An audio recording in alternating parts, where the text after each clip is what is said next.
Hey everybody, so I just published a video about my introduction to a group of 35 high schoolers, okay? So in the video, all you can hear is my voice. I'm giving my introduction and the class is completely quiet. Some people may wonder, what is the magic? How does she do that? How does she keep control of a classroom? And she's substituting, because you all know when substitutes walk in the classroom, hey, that's the message for party, party, party. But in Miss Montgomery's class, you noticed it was very quiet. Well, I this goes along with parenting. First and foremost, I need you to like this video, like this video, and subscribe. Stop right now and subscribe to my YouTube channel for this full-length video. We are going to get into some topics today with parenting. And in 2024, we all need some encouragement about dealing with especially our teenagers, because our teenagers, they are running through some hostile times. And I have mentioned before in my video, sometimes our babies can be hostile. It don't matter how much we take them to worship and pray with them. Sometimes the influence of the world just gets into them. So, hey, stay focused and be encouraged, and keep being the best parent that you can be, because at the end of the day, that's all that you can be. But let's just get into it. Again, we are giving some pointers. This is Parenting 101, talking about teenagers. I have a pretty good experience with them. Again, I commend myself to you. I have about 6 kids. I've been raising them. It's been for about 20 years now. Okay, I got 3 boys, I got 3 girls, and right now I have 3 teenagers. And the youngest daughter, she is going into 3rd grade. Okay, but let's get right into it. 3 ways to keep a group of 35 high schoolers under control. Okay, number 1, I don't look like them. Number 2, I don't talk like them. And number 3, I don't act like them. This is giving you reference once again in how to deal even with your own teenagers. Now, this was a group of strangers, a group of children that I have not had a hand in raising, a group of children that I will never be given the opportunity to discipline. But there are some pointers to put in place in dealing with your own teenagers and in dealing with young people. So my presentation, my demeanor, my voice, okay, all of these things play a role. Children are little psychologists, and if you are not 10 steps ahead of them, you will not survive. Let me say it again. If you want to survive with children, you have to be 10 steps ahead of them, okay? So, again, when I say that I don't look like them, I'm not speaking, I'm human, but when I say I don't look like them, my demeanor, my presentation, it carries the idea that I am in a position of authority. I stand at the door, and the first thing that I do is I look my children, when they coming into class, I look them in the eyes. I say good morning or good afternoon. Okay, I'm already building a relationship with them. I'm giving them eye contact. And once again, the body language is I am in a position of authority. Before I give any introduction, if they have never met me before, I'm already setting the tone for the classroom. You are a child and I am in authority. So good morning.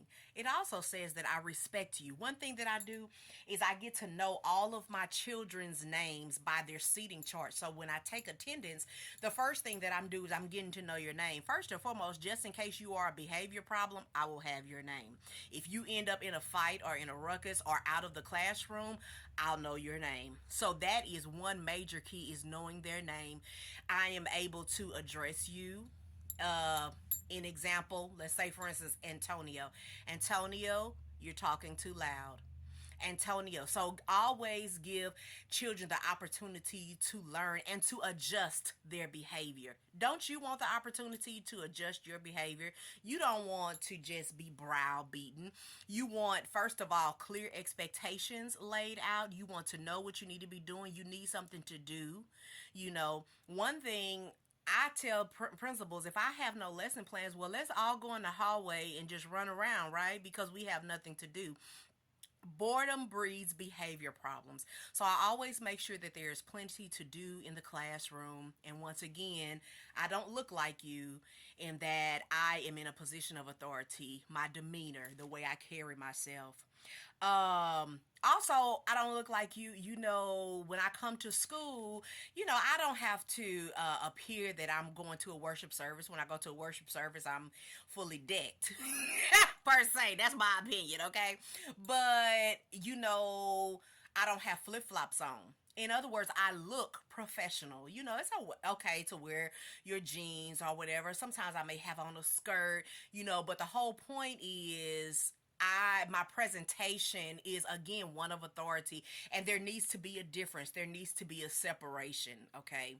So again, I won't have flip-flops or clogs or something like that on, but I look professional in my presentation, okay? And once again, you don't have to go deep off into this, but just the fact that you look different than them, your presentation is separate and apart from them. Then the second one is I don't talk like you, okay? In this day and time, it is amazing the conversations that you will hear. One rule that I have in my class is no talking. One reason is because of the conversations that I'm going to hear. I told you all before in another video, I have virgin ears. It's some things that I don't want to hear. It's some things that I don't want to know. It's certain information that I don't want to be exposed to. And so the way that I combat that is just no talking.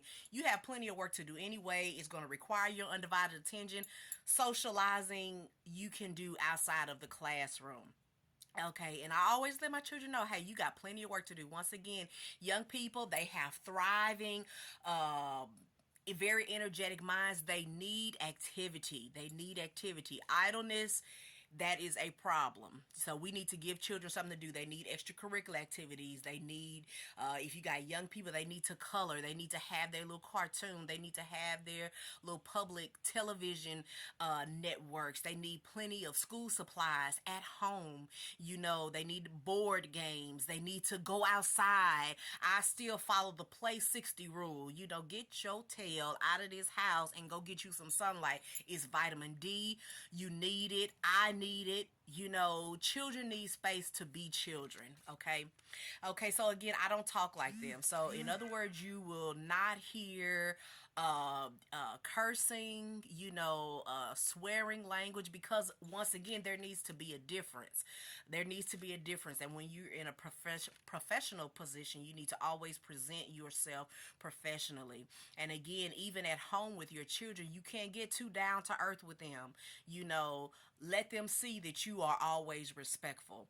And the third one goes along with number 2. I don't act like them. So I always am in a position being a model student. I make sure that when I go, even though I'm just supervising for that day, I make sure that I have plenty of busy work to do, because I, as an adult, accept the responsibility that it is my job to set the example. So I want to be the model student. I want to show you how to be engaged with work. I don't want to be sitting up there looking like I'm sending text messages or laughing at a comedy show, because if I'm setting that example, well, then if you have children that are acting out of place, well, it may have started with you, okay? So once again, that video, it was completely quiet. You couldn't hear anything.